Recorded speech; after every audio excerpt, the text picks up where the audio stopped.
अलविदा जुमे की नमाज को लेकर के अलर्ट पर पुलिस प्रशासन। नमाज पढ़ने पहुंचे नमाजी, मस्जिद का इलाका छावनी में तब्दील। संभल में शाही जामा मस्जिद के अंदर लगाए हरे रंग के टेंट, आसपास की जर्जर इमारतों पर प्रशासन की नजर। अलविदा जुमा नमाज को लेकर के पुलिस अलर्ट। यूपी के संभल में निकाला गया फ्लैग मार्च, ड्रोन से हो रही है निगरानी। संभल में अलविदा नमाज को लेकर सुरक्षा सख्त है। संभल एसडीएम वंदना मिश्रा का बयान, कहा की जा रही है पूरी निगरानी, पुलिस पीएसी की भी तैनाती। आखिरी जुमा है रमजान माह का और संवेदनशीलता को देखते हुए 16 मजिस्ट्रेट तैनात किए गए हैं। क्षेत्रीय लेखपाल, राजस्व निरीक्षक सभी को क्षेत्र में डिप्लॉय किया गया है। इसके अलावा पुलिस, सिविल पुलिस, पीएसी और आरआरएफ की भी तैनाती की गई। संभल में जुमे की नमाज को लेकर के एएसपी का बयान, किसी भी अफवाह पर ध्यान ना दें, शांतिपूर्ण तरीके से नमाज पढ़ी जाएगी। संभल में अलविदा नमाज को लेकर अलर्ट पर प्रशासन, चप्पे चप्पे पर भारी पुलिस फोर्स की तैनाती। सभी इलाकों में 10 कंपनियां पैरामिलिट्री फोर्स तैनात रहेगी। जुमे की नमाज को लेकर के मेरठ एएसपी का बयान, कहा कोई भी बाहर नमाज नहीं पढ़ेगा, सोशल मीडिया पर भी हमारी नजर। यूपी के रायबरेली में पुलिस ने किया फ्लैग मार्च। अलविदा की नमाज को लेकर अलर्ट पर प्रशासन, शांति व्यवस्था बनाए रखने की प्रशासन ने की अपील। यूपी के बलिया में ईदगाहों पर पढ़ी जाएगी ईद की नमाज। जुमे की नमाज को लेकर के पुलिस प्रशासन ने किया फ्लैग मार्च, भीड़ ज्यादा होगी तो 2 बार होगी नमाज। मुजफ्फरनगर में जुमे की नमाज को लेकर पुलिस का अलर्ट। एसपी सिटी ने पुलिस के साथ किया मार्च, पूरे जिले को 8 जोन और 21 सेक्टर में बांटा। संभल में मुस्लिम धर्म गुरुओं ने सभी से शांति व्यवस्था बनाए रखने की अपील की। सड़क पर नमाज अदा नहीं करने की भी कही बात। संभल में अलविदा जुमे की नमाज को लेकर मुफ्ती शहर कारी हजरत अलाउद्दीन का बयान, कहा कानून पर अमल करते हुए अदा करें नमाज। सपा सांसद इकरा हसन का नमाज के मुद्दे पर बयान, कहा अगर 10 मिनट सड़क पर नमाज पढ़ लेंगे तो क्या दिक्कत है, सरकार ऐसे फैसलों पर विचार करे। पटना में हाथों पर काली पट्टी बांधकर अदा की जाएगी जुमे की नमाज। वक्फ संशोधन विधेयक का विरोध जताएंगे मुस्लिम। हरियाणा सरकार ने रद्द की ईद की छुट्टी। 31 मार्च को ईद के दिन वित्तीय वर्ष 2024-25 की क्लोजिंग होने के चलते लिया गया फैसला। सीएम का बयान, अगर कोई छुट्टी लेना चाहे तो उस पर रोक नहीं। हरियाणा में ईद की छुट्टी को रद्द करने को लेकर बौखलाए मौलाना, कहा हरियाणा सरकार का मुस्लिम विरोधी चेहरा सामने आया। राणा सांगा के अपमान पर लोगों में आक्रोश। लखनऊ में सपा के खिलाफ प्रदर्शन। लखनऊ में सपा के खिलाफ सड़कों पर उतरे लोग, हाथों में पोस्टर लेकर एबीवीपी ने किया प्रदर्शन। राजस्थान के धौलपुर में राजपूत समाज ने कलेक्ट्रेट पर किया प्रदर्शन। सपा पर लगाया वोट बैंक की राजनीति का आरोप। सपा सांसद ने राणा सांगा पर दिया था विवादित बयान। यूपी के सीतापुर में रामजी लाल के विवादित बयान पर अखिल भारतीय क्षत्रिय महासभा ने जताया विरोध। सांसद का पुतला जलाकर जताया विरोध।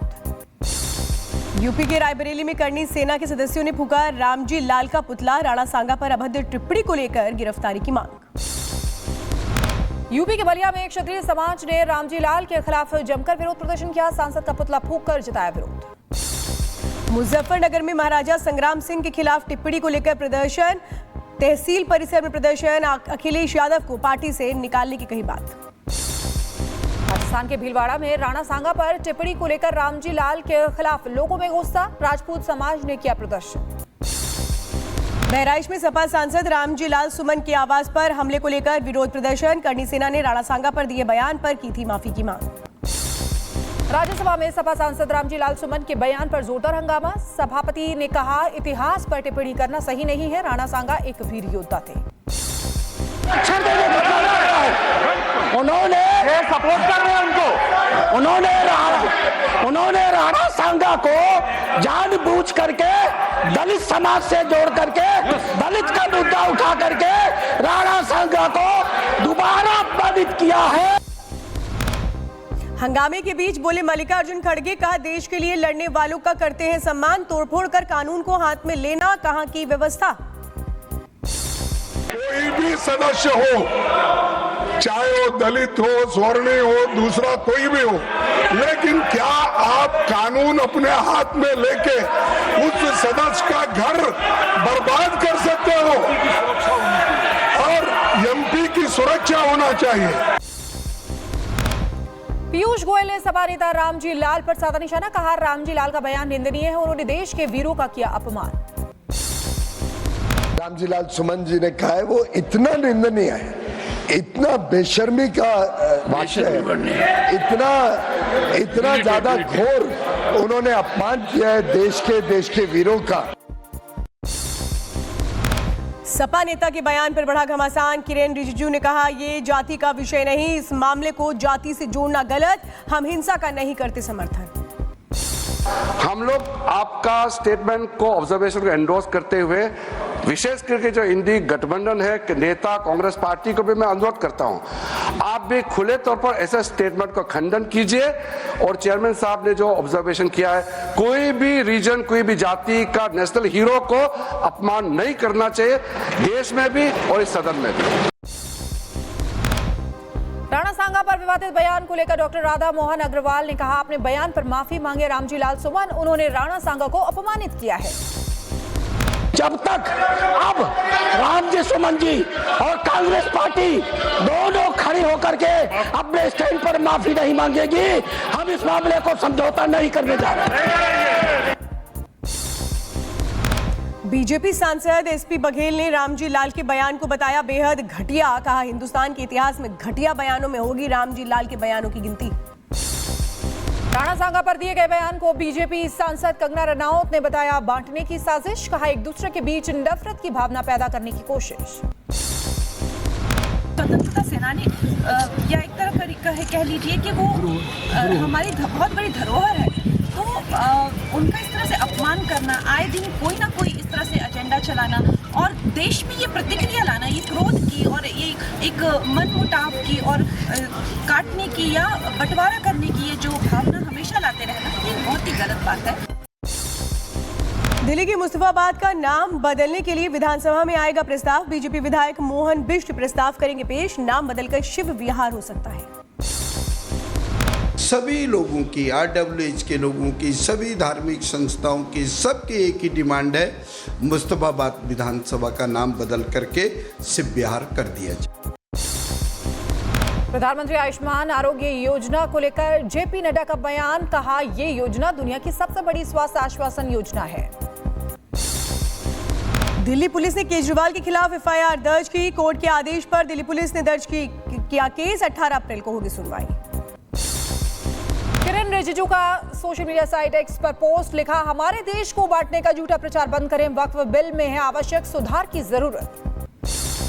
दिल्ली में अकबर रोड साइन बोर्ड पर पोथिकालिक बोर्ड पर लिखा गया महर्षि वाल्मीकि मार्ग। भारतीय अर्थव्यवस्था को लेकर सीएम ममता के बयान पर अमित मालवीय का पलटवार। कहा भारत की दुनिया की सबसे बड़ी अर्थव्यवस्था बनने से इन्हें परेशानी है। लंदन में ममता बनर्जी के विरोध पर बोले बीजेपी नेता अमित मालवीय। ममता बनर्जी बंगाल के लिए कलंक है, बंगाल की विरासत नष्ट करना चाहती हैं। लखनऊ में फूड पॉइजनिंग का शिकार हुए बच्चों से अस्पताल में मिले CM Yogi Adityanath. Food poisoning से 4 बच्चों की मौत हुई थी, 20 का इलाज जारी है। आरोपी पादरी बजिंदर सिंह की बड़ी मुश्किलें। कपूरथला यौन उत्पीड़न केस में पॉस्को एक्ट जोड़ा गया। रेप केस में थोड़ी देर में मोहाली कोर्ट में सुनवाई होगी। कठुआ के सुफैन इलाके में मुठभेड़ जारी है। सुरक्षा बलों ने पूरे इलाके को घेरा। आतंकियों के खिलाफ जारी है ऑपरेशन। कठुआ में सुरक्षा बलों ने 3 आतंकियों को मार गिराया। जम्मू कश्मीर पुलिस के भी 4 जवान शहीद। सेना और पुलिस के 6 जवान जख्मी। एनकाउंटर अभी भी जारी। देहरादून में 4 धाम यात्रा को लेकर सरकार सख्त है। स्वास्थ्य सचिव की तरफ से 12 भाषाओं ने जारी की एडवाइजरी। केदारनाथ धाम में दर्शन के लिए 1 घंटे में 2000 श्रद्धालुओं को होगी परमिशन। नागपुर हिंसा मामले में एक और आरोपी गिरफ्तार। पुलिस ने फैजान खातिब को किया गिरफ्तार। दंगे के दौरान कई सीसीटीवी फुटेज में दिखा था आरोपी Faizan. Justice Yashwant Verma cash card मामले में आज सुप्रीम कोर्ट में सुनवाई। याचिका में FIR की मांग, न्यायिक मानक और जवाबदेही विधेयक 2010 की भी वापसी हो। मंत्री राजन्ना को हनी ट्रैप में फंसाने के मामले में CID ने शुरू की जांच। CID के मंत्री के घर की तलाशी ली। पालघर में ज्वेलरी शोरूम को लूटने की कोशिश। मालिक ने लुटेरों को लाठी से भगाया। वीडियो आया सामने। यूपी के कानपुर में ढाबा संचालक पर जानलेवा हमला। वसूली के चलते अराजक तत्वों ने किया पथराव। घटना सीसीटीवी में कैद। दिल्ली पुलिस की वांटेड बदमाश के साथ मुठभेड़। पैर में गोली लगने से बदमाश घायल। कई मामलों में वांछित चल रहा था आरोपी। अमरोहा में मुस्लिम समुदाय के 2 पक्षों में मारपीट, पुरानी रंजिश के चलते एक दूसरे को लाठी डंडों से पीटा। मारपीट में 12 लोग जख्मी, 5 आरोपियों को हिरासत में।